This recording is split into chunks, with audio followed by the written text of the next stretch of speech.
श्रीमन नारायण गुरु जी। जी मैं एक दवा व्यवसायी हूँ। मैं दवा बेचता हूँ, लेकिन कभी कभी कुछ लोगों के माध्यम से मुझे नकली दवाएं मिल जाती हैं। मैं तो दाम असली दाम का देता हूँ, असली दवाओं का, लेकिन मुझे जब जानकारी होती है तो मुझे इस बात का बहुत कष्ट होता है कि किसी मरीज को मेरे द्वारा वो दवा नकली पहुँची। तो क्यों नकली दवा क्यों बेचते हो फिर? मैं जानबूझ के नहीं बेचता हूँ गुरु जी, मैं तो असली दाम दे के लाता हूँ, लेकिन आपको कोई नकली पकड़ा देता है जी, तो आप लोग देख लिया करो ना कि नकली असली क्या है। महाराज जी 2000 लगभग दवाएं मैं बेचता हूँ, लगभग चेक किया जाता है, लेकिन कई ऐसी दवाएं होती है महाराज जी जो पकड़ में ही नहीं आती है। जब आप खाएंगे या कोई खाएगा और काम नहीं करेगा तो पता चलती है वो नकली दवाएं हैं। आपका आगरा सबसे बड़ा हब है इस चीज़ का। अब मुझे समझ में नहीं आता इसके पाप की भागीदारी मैं बनूंगा या वो तो सरकार रोकती नहीं है? करती है महाराज जी, लेकिन सब पकड़े जाते हैं, पैसे में सब छोड़ दिए जाते हैं महाराज जी। ऐसे ऐसे पकड़े गए कि 2-2, 3-3 करोड़ रुपए दे के छोड़ दिए जाते हैं। अच्छा, ये भी एक कारोबार है। बहुत बहुत दुख होता है महाराज जी, कभी कभी बहुत दुखी हो जाता हूँ इस बात को लेके, डिप्रेस में चला जाता हूँ। मतलब दवाई, मतलब मेडिकल वाले भी नहीं जान पाते कि नकली है? नहीं महाराज जी, ऐसी ऐसी दवाएं कॉपी होती हैं कि हम लोग भी इतने 15 सालों से इस व्यवसाय में जुड़े हैं, लेकिन हम लोग भी नहीं पकड़ पाते हैं। अब ऐसे पहले तो आसानी से पकड़ी जा सकती थी, लेकिन अब से मुंह बना दिए जाते हैं कि पकड़ ना पाए कोई। अच्छा। और कई ऐसे मरीज मर जाते हैं महाराज, कोई हार्ट का मरीज है, कोई शुगर का मरीज है, अब वो तो ये समझ के खा रहा है कि मैं दवाई खा रहा हूँ, मैं ठीक रहूंगा, लेकिन पता चलता है कि वो नहीं रहे, लेकिन वो जान नहीं पाता है कभी कि मतलब मैं क्यों, वो तो समझेगा कि मेरा समय आ गया। नहीं, पर ये सरकार को इस समय पूरा एक्शन लेना चाहिए। एक्शन लेती है महाराज, लेकिन जितने अधिकारी है ना सब पैसे लेके सब छोड़ देते हैं। सब 2-4 दुकान सीज रहेंगी, 10 दिन 15 दिन। एक पार्टी की सी ऐसी थी 2.5 करोड़ रुपए की दवा महाराज पकड़ी गई, 2 ट्रक, लेकिन बाद में वो भी 15 दिन 1 महीने बाद जेल रहा, उसके बाद दुकानें खोल ली उसने। देखो, ये भ्रष्टाचार तो गलत है, ये तो जिंदगी से खिलवाड़ है ना, लोगों के साथ, लोगों के विश्वास के साथ खिलवाड़ है कि दवाइयाँ भी नकली मिलेंगी तब तो हो गया काम। ऐसे लेकिन जो हमारे ऊपर से जो लोग लेवल के हैं वो तो जानबूझ के खरीदते हैं महाराज जी। तभी तक मैया मेरे पास आई, बोले गुरुजी मैं सेल्फास खाई पर मरी नहीं, तो जरूर वो नकली वाली खाली होगी। तो महाराज जी जो लोग जानते हैं कि मैं नकली खरीद रहा हूँ, उनके आत्मा ये कहती नहीं होगी कि मैं गलत कर रहा हूँ? तो देखो, बेईमानों की कहाँ आत्मा भैया, कहाँ उनके हृदय में दया है, कहाँ करुणा है। आजकल पैसे ने सबको अंधा जो बना रखा है। तो क्या उस पाप का भागी मैं बनूंगा या नहीं बनूंगा? नहीं, आप क्यों बनेंगे, क्योंकि आपका दोष नहीं है, आपके साथ तो छल होता है ना। जी, मैं तो पूरी कोशिश करता हूँ महाराज जी कि ऐसा ना हो, लेकिन कभी कभी नहीं, पर आप जहाँ से लाते हो यदि पकड़ में आ जाए कि ये नकली है तो आप ये पता लगाओ कि आपने जिससे खरीदा उसने कहाँ से लाया, फिर वो कहाँ से, फिर पता लग जाएगा। सारे वैसे पार्टियों से मैं काम बंद कर देता हूँ, ठीक है, उससे काम बंद कर देता हूँ, लेकिन सारे पता है, सारा आगरा हब है मन। आगरा? हाँ, 100% में 75% दवाएं नकली आगरा में बनती है। तो सरकार को इसमें तुरंत एक्शन लेना चाहिए। मेडिकल लाइन महाराज जी कभी कभी इतना दुख होता है, हॉस्पिटल में आज ये हाल है कि नॉर्मल आदमी पहुंचता है और उसको सीरियस बना दिया जाता है। हम लोग सब जानते हैं और आंखों देखते हैं महाराज जी कि पेशेंट नॉर्मल है, लेकिन उसको इतना सीरियस पैसे कमाने के लिए बनाया जाता है कि कभी कभी आदमी मर जाता है। विट्ठलनाथ जी की बहुत बड़ी भक्त थी जी, लेकिन उनकी अंतिम इच्छा थी कि वो विट्ठलनाथ जी का दर्शन करने जाएं जी। पर भीमराव जी के बारे में सुना मैंने कि पता नहीं वो लेके गए अपनी पत्नी की इच्छा पूरी कराने या नहीं ले गए, वो अलग विषय है। लेकिन भीमराव अंबेडकर जी स्वयं भगवान श्री कृष्ण के भक्त थे। जी जी। उनके पिता भीमराव अंबेडकर जी के पिता महाभारत से बहुत प्रभावित थे, इसलिए महाभारत में जो 5 पांडव हैं उन 5 पांडवों में एक भीम के नाम से उन्होंने उनको नाम दिया अपने बेटे को, भीमराव।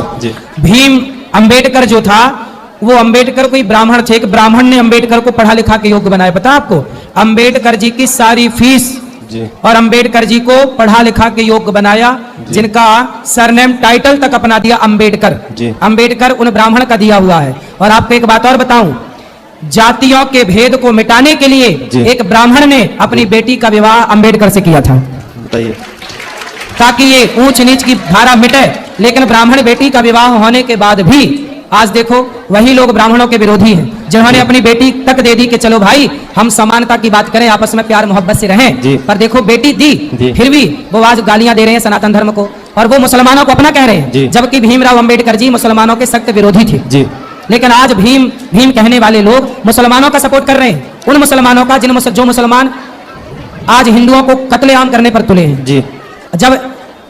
जब हिंदुओं पर कत्लेआम हो रहा है मुसलमानों का, और कभी मुसलमान हावी हुए तो पूछ लेना कि क्या ये लोग सलामत रह पाएंगे जो आज मुसलमानों की शरण में जाकर के भीम के नारे लगाए। जी, वही तो बात है कि ये हिंदू होते हुए अपने आप को हिंदू नहीं मानते और बोलते हैं कि हम हिंदू धर्म में पैदा हुए, हम इस बात पे बहुत शर्म आती है और हिंदू धर्म को मानते नहीं है। तो हिंदू धर्म ही सबसे श्रेष्ठ है।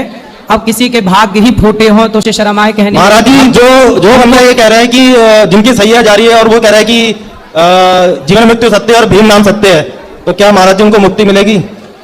देखो महाभारत के अनुसार भीम भी देवता है। भीम पांच पांडव में ये भी एक देवता है जी तो भीम जी भी भगवान के भक्त हैं। जी अर्जुन भीम, नकुल सहदेव में भीम। जी तो मुक्ति मिले ना मिले, जो भगवान को गाली दे उसको कहाँ मुक्ति है, लेकिन फिर भी भगवान कृपा करें इन पर सद्बुद्धि आए। महाराज जी मेरा सीधा सा उद्देश्य ये है कि अगर वो हिंदू धर्म में पैदा हुए हैं तो उनको एकता बनाए रखनी चाहिए और आपस में सबसे प्यार बनाए रखना चाहिए, चाहे वो किसी भी कोटि में हो। किसी प्यार को बनाए रखने के लिए एक ब्राह्मण ने अपनी बेटी का विवाह अंबेडकर जी से कर दिया था। जी फिर भी देखो वो ब्राह्मणों को गाली दे रहे हैं। जी अब महाराज जी कैसे जो समझा, कैसे होगा? बागेश्वर धाम वाले जो आपके मित्र हैं धीरेन्द्र शास्त्री जी महाराज, उन्होंने हिंदू राष्ट्र के लिए, हिंदू एकता के लिए एक रैली निकाली थी, और आपको क्या लगता है कि इससे कुछ प्रभाव पड़ा होगा महाराज जी इनके ऊपर?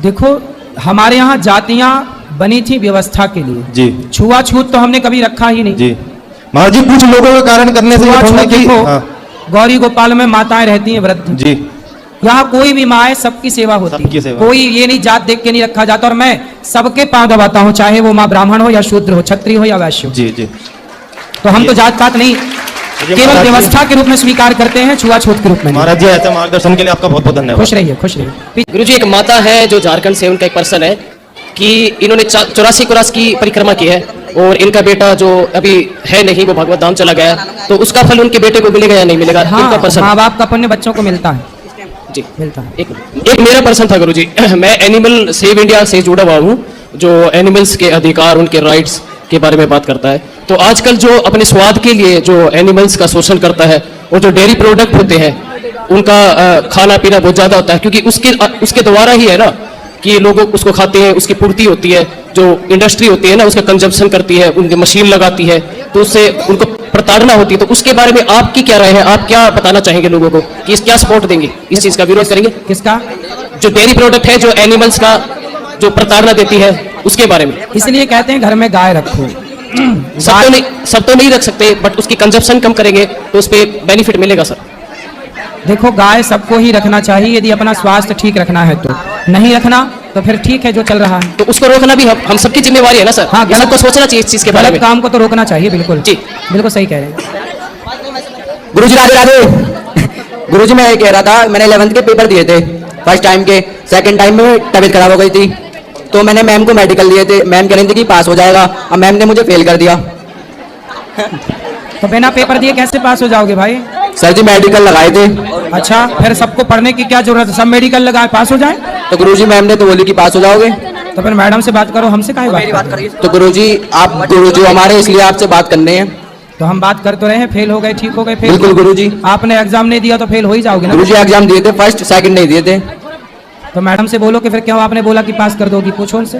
गुरुजी बोली थी, मैम कह रही थी कि मुझे याद नहीं रही थी, एम सील मेरे सामने लगाई थी रिजल्ट पर। तब ये मैडम जाने और आप जानो, हमसे क्या पूछना है ये बताओ। तो गुरुजी आप अपना आशीर्वाद दे दो, हमारे सारे दोस्त आए आपसे मिलने। सबको राधे राधे। राधे राधे गुरुजी। तो प्रिय भक्तों, आशा करती हूँ आज की ये प्रश्नोत्तरी आपको बहुत ही अच्छी और बहुत ही ज्ञानवर्धक लगी होगी। अगर आपको यह वीडियो पसंद आई है तो वीडियो को लाइक करके हमारे चैनल को सब्सक्राइब करना ना भूलें। मिलते हैं हम आपसे अगले वीडियो में, तब तक के लिए जय श्रीमन नारायण, जय श्री राधे कृष्ण।